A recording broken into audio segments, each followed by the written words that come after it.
गणतंत्र दिवस की आप सब लोगों को बहुत ढेर सारी शुभकामनाएं। आज हम 74वां गणतंत्र दिवस मना रहे हैं, जो आज 26 जनवरी है सन 1950 के दिन। इसी दिन हमारा संविधान लागू हुआ था पूर्ण रूप से। और इससे पहले 1947 में जब अंग्रेज देश छोड़ करके जाने वाले थे, तो उन्होंने एक मांग किया कि अपने देश को चलाओगे कैसे। तो ये सबसे बड़ी समस्या थी कि अपना देश चलेगा कैसे, इसके लिए क्या होने चाहिए, पुख्ते सबूत क्या होने चाहिए। जो प्रारूप समिति थी उसके अध्यक्ष डॉक्टर भीमराव अंबेडकर थे, बाकी अन्य लोग थे। यह सबसे मुख्य समिति थी।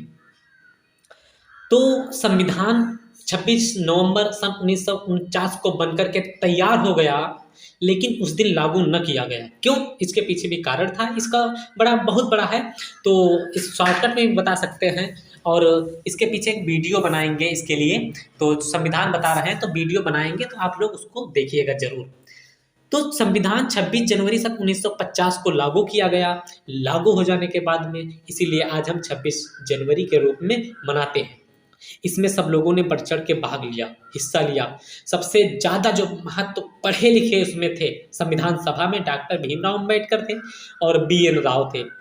इनके जैसा पढ़ा लिखा व्यक्ति उस पूरे संविधान सभा में था ही नहीं।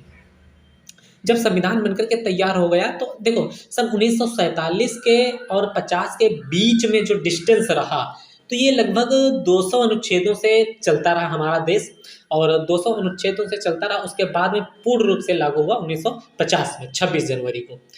तो इसलिए हम सब लोग मनाते हैं। तो हमारे पुरखों ने बहुत कष्ट सहे, बहुत दुख झेले, और आप सब लोग उन वीर पुरुषों के बारे में अवश्य पढ़िए, इतिहास को अपने जानिए, अपने आने वाली पीढ़ियों को बताइए कि हमारा इतिहास क्या था। जब आपको ही नहीं पता होगा तो उनको क्या बताओगे, इसलिए अपने इतिहास को पढ़िए, जानिए।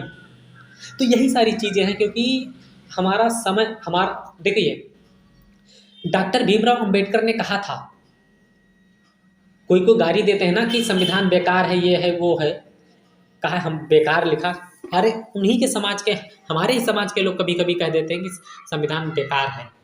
अरे जिन लोगों ने अंबेडकर के साथ में बुरा किया, जब उनके लिए गलत नहीं लिखा, तो तुम्हारे लिए क्या गलत लिखते भाई, तुम्हारे लिए क्या गलत लिखते, समझने वाली बात है। बाबा साहब डॉक्टर अंबेडकर ने कहा था, संविधान चाहे कितना ही अच्छा क्यों ना हो, यदि उसको लागू करने वाले लोग नहीं अच्छे होंगे तो संविधान बुरा ही साबित होगा। अंततः संविधान चाहे कितना ही बुरा क्यों ना हो, यदि लागू करने वाले अच्छे हैं तो संविधान अच्छा ही होगा। हमारा संविधान सबसे बड़ा विश्व का है, विशालतम संविधान है, सबसे ज़्यादा अनुच्छेद सब कुछ है, फिर लिखित संविधान है, लेकिन फिर भी हमारा देश सबसे पीछे हो रहा है बात ऐसी नहीं। कितने साल हो गए, 74वां गणतंत्र दिवस मना रहे हैं, फिर भी हमारा देश खूब अच्छी तरीके से विकसित नहीं कर पा रहा है। हमारे देश में सब कुछ बेचा जा रहा है। ये संविधान करने वाले लोग अच्छे नहीं हैं, यह बात आपको समझना पड़ेगा, सुनने से काम नहीं चलेगा। इसलिए जो इतिहास है उसको पढ़िए। जो इस शिक्षा का महत्व तो नहीं समझता, किसी ने सही कहा था कि राजा, जहाँ का राजा अनपढ़ होता है, राजा अपने देश को कैसे चला पाएगा। जहाँ का राजा अनपढ़ होता है, अपने अमीर दोस्त के लिए काम करता है, अपने प्रजा के खिलाफ वो देश का गद्दार हो सकता है, और कहना पड़ता है कि हमारे देश की सरकार गद्दार गुलाम है, कहना पड़ता है। ये तार्किक बात है, मैं डरता नहीं हूँ ये चीज़ बताने से, ये तार्किक बात है, अच्छी बात है, इसलिए मैं बता रहा हूँ। यदि हमारी बात तर्क की कसौटी पर खरी उतरे तो आप लोग जरूर आजमाना। आप लोगों को बहुत सारी ढेर सारी शुभकामनाएं।